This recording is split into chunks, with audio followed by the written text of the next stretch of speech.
So I started doing the carnivore diet, pretty strictly known as the lion diet, after having an inflammatory response to something I had to eat. I was consistently dieting, intermittent fasting, eating things like chia seeds, Greek yogurt, almond milk, a lot of nuts and seeds, whole foods, and I was not eating a lot of sugar or highly processed things. Something happened and I had a severe, it felt severe, like an allergic reaction, which led me to start researching about like a detox diet, because I thought, okay, maybe some garlic and onion and some kind of a detox, which eventually led me to an elimination diet. I stumbled on Mikhaila Peterson and her story with having, several autoimmune issues and trying to get them under control, and that food could be a form of medicine. Nutrition could be medicine. So I thought, okay, for 30 days, I'll do an elimination diet or the carnivore diet. I thought I can only do this for 30 days, but I have to do something to control this terrible inflammatory response I had. And I went through a range of emotions like, I have ruined my life, this is the worst thing in the world, to eventually, I'm going to keep doing this. In the beginning, it's very day to day. I can only do this and get through for today. And then tomorrow's problems, I will worry about tomorrow. That has eventually led into 180 days of being animal-based carnivore diet, and this is my experience. I have 4 autoimmune conditions. 2 are in remission. One's called Graves' disease, which is a thyroid condition that I put into remission by taking a pill that deadened my thyroid gland many years ago, 18 years ago. The other condition that I have that's in remission is called Meniere's disease. There's no known cause, an autoimmune issue, an inflammation type issue, and it affects the inner ear. It caused me tons of problems. It's in remission. I had surgery to put it into remission 9 years ago in 2014, and now I'm deaf in this ear. The 2 conditions that I have that have gone into remission through eating, a nutritious animal-based diet is my rosacea. I still have a little rosacea, but it is not nearly as bad. My skin, today I do have makeup on, but I still have some redness through here. It's lessened considerably. And now my nose, it used to be, this is gonna sound strange, but the skin on my nose would be rough. It felt kind of like a strawberry, like if you can imagine. And it kind of looked like a strawberry, so nice. And then I used to have, it's kind of usually associated with hormonal or pregnancy, but dark spots through here on my jawline, and those are gone. So I consider that in remission. And my uveitis, which is an eye condition. Of course, it's this one because this left side of my body is the bad side. My uveitis has been controlled. I haven't had any flare-ups. I do have floaters in my left eye. I haven't worked on, experimenting with trying, a little bit of, sometimes they say a long fast, I think a 24-hour fast that will kick in your immune system, or autophagy can help clear out floaters. I haven't tried that, but I have that tool in my toolbox. I have lost weight and I have lost inflammation. So I used to have a lot of bloating and carried a lot of water weight and extra fat. I've lost 16 pounds in 6 months. I'm very happy. I've gone down 2 sizes. I wore a 2-piece bathing suit for the first time in years and felt comfortable. I'm much more comfortable in my clothes, which affects my mental health. I would dread, going out in public and going places because I'd feel like, people are going to look at me and they're going to think I'm this or that. So those are all improvements. So my gas and bloating and, abdominal discomfort, those were easing. I don't have rapid mood swings. I have consistent energy throughout the day. Anxiety started to improve. I noticed the difference around month 2 when it just dawned on me, I'm not having intrusive, anxiety-filled thoughts in the evenings. I would have them all the time, every single night. What if this happens? What if this happens? What if this happens? Like, it would just be bombarded with these thoughts. And those have reduced 95%. To ride as a passenger in a car on long road trips, which we take a lot of, and I don't have nearly as much anxiety. I wake up in the morning and I'm ready to get out of bed.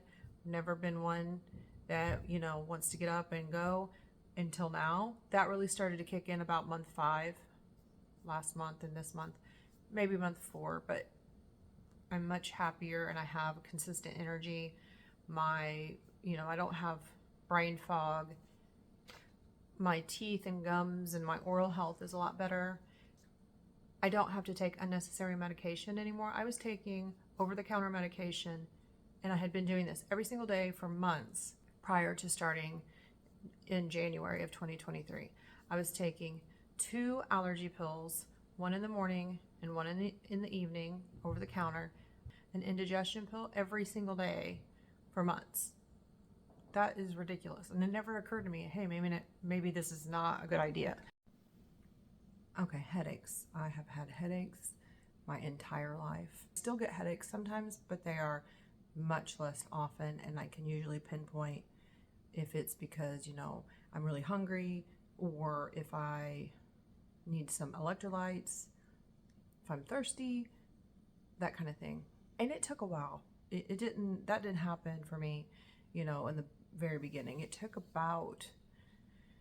till about 4 months, and I was like, okay, I'm not having headaches as much. Wonderful. I'll probably get a headache this afternoon. I'm just kidding. I have two different types of skin things. Dermatological, on the outside, like rosacea, hives, small little tiny hives on my face or on my arms. Those types of skin issues have improved 90%. I do still have redness in my face through, almost like a little mask, but it is much better. The other issue I was having all the time, and it was this skin sensation, like an itch you can't scratch. And so it was so strange. When I would shower and wash my hair and I would comb out my hair, my scalp would feel strange, like itchy, and my legs, all over my legs, under the skin, just would feel so itchy, and I would rub them. That's the only thing that would kind of calm down. I would rub them. And I wonder if that was a histamine issue that had been going on for months, and I would get these under the skin sensations of like one side of my body. I would feel like I'd have goosebumps, have like restless leg at night. I'd itch. I'd lay there and itch at night. And like I said, it's not like an itch that you can scratch. You just kind of have to rub it. And this energy, like unspent. And I know that is a lot to do with what I'm eating, a lot of seeds and like chia seeds and almond milk. And for me, my body can't tolerate that. Now that I don't eat any of that, it has gotten 100% better. One of my favorite benefits is that I don't have to buy a bunch of different ingredients to cook, and I don't have to cook anymore. I don't considering warming up food in an air fryer cooking. I don't ever make meals. No, Dale grills the steaks. I have an indoor grill that I use occasionally, but we haven't been using that lately. I don't consider cooking to be frying eggs or scrambling eggs, but I don't have to buy tons of different ingredients. I have a lot of food freedom. Like, I'm not obsessing about what are we going to eat next? What are we going to eat next? What's the next meal? Used to be always thinking about food. One of the best improvements that has changed my life is that I no longer obsess about food and obsess about dieting and gaining weight and losing weight, that kind of, how do I look in clothes not fitting. So there's been a mindset shift. I've shifted from, dieting and losing weight to a healthy lifestyle. That's top level improvement and benefit.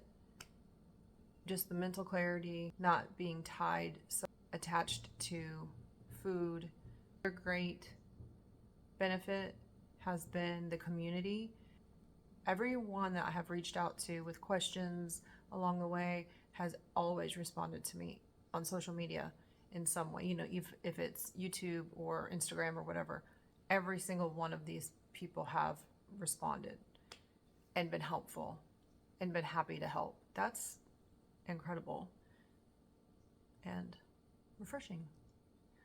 You can join different types of communities. You know, I'm in a couple of different ones. I'm in Dr. Barry's. I'm in a group with Kelly Hogan. I watch tons of YouTube videos and follow these people because they're sharing their lives with us. So I like to watch them. So those are the good things. Now let's talk about the bad. One of the things that worried me the most when I first started carnivore diet in January, I'm not going to fit in. I'm going to be so weird. Everybody's going to think, what is wrong with her? This is crazy.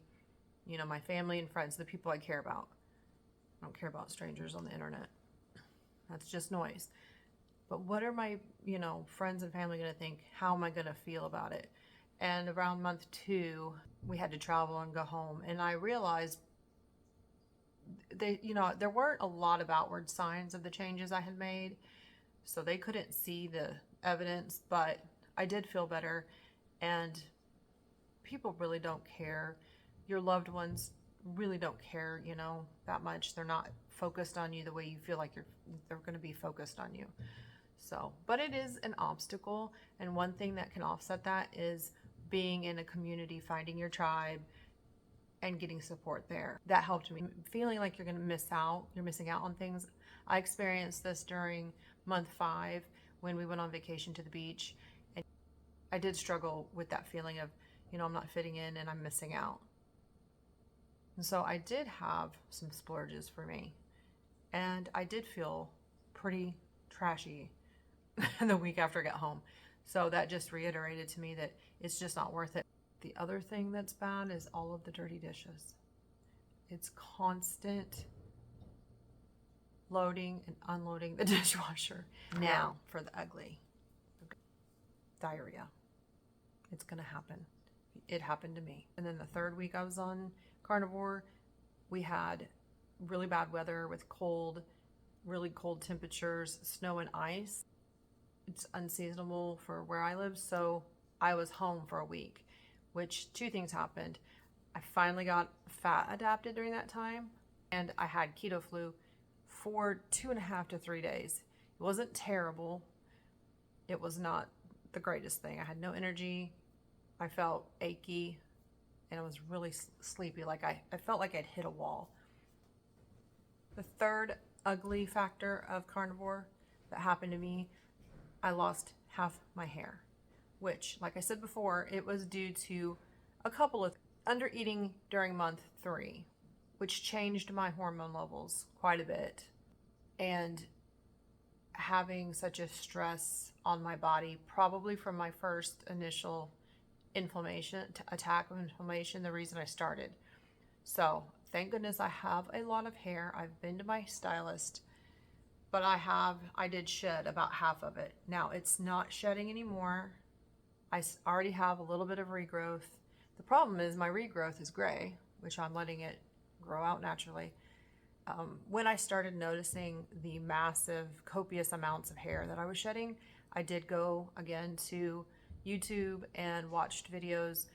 One that helped me a lot to understand what was happening and why it was happening was Laura's video on, I think it's titled I'll link it down below, but I think it's titled Keto Hair Loss. Ask Dr. Barry on one of his live videos, you know, is all my hair gonna fall out? He was very helpful. He's like, all of it's not gonna fall out. It took a while to convince me though, so I consider that one of the ugly cons. That's something to watch out for. That can be a roadblock.